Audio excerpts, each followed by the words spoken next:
This is Bishop John Doerfler of the Diocese of Marquette. It's a Wonderful Life is among my favorite movies. George Bailey, played by Jimmy Stewart, had great dreams of what he would do with his life and what he would become.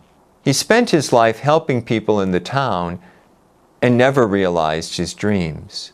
In the depths of despair, he attempted suicide, yet is rescued by an angel who shows him the value of his life. The movie speaks loudly that a person's value and dignity cannot be measured in terms of what the world views as success. George Bailey did have a wonderful life. We live in a world in which the intrinsic dignity of human life is disregarded. Our value, our dignity does not depend on our usefulness or what we can accomplish. Each human being is in the image and likeness of God and has incomparable dignity. In my last message in this series, I reflected on the fourth commandment.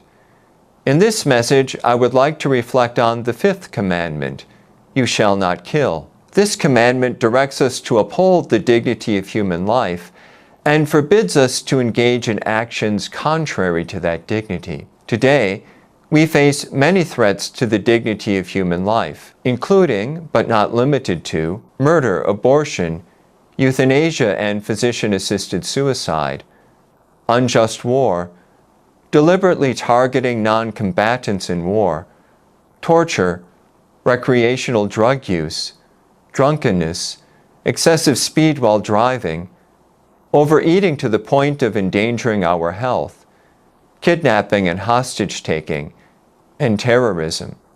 Suicide is also contrary to this commandment, yet we must remember that those who commit suicide may be suffering from mental illness and thus might not be culpable for their actions. In vitro fertilization is also contrary to this commandment.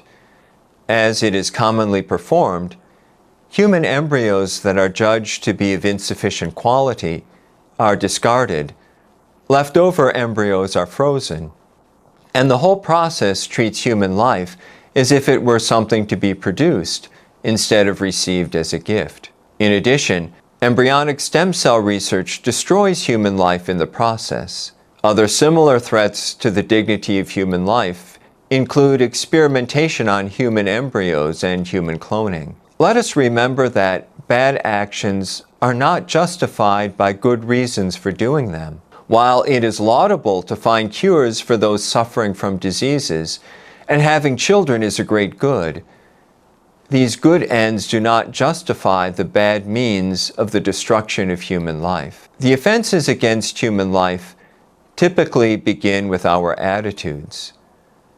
To promote a culture of life, let us start by examining our own attitudes about other people and ourselves. Our dignity does not depend on our accomplishments and abilities. Each person is a gift. Do we treasure all people and ourselves as precious gifts from God? Every human life is a wonderful life. This is Bishop John Doerfler of the Diocese of Marquette.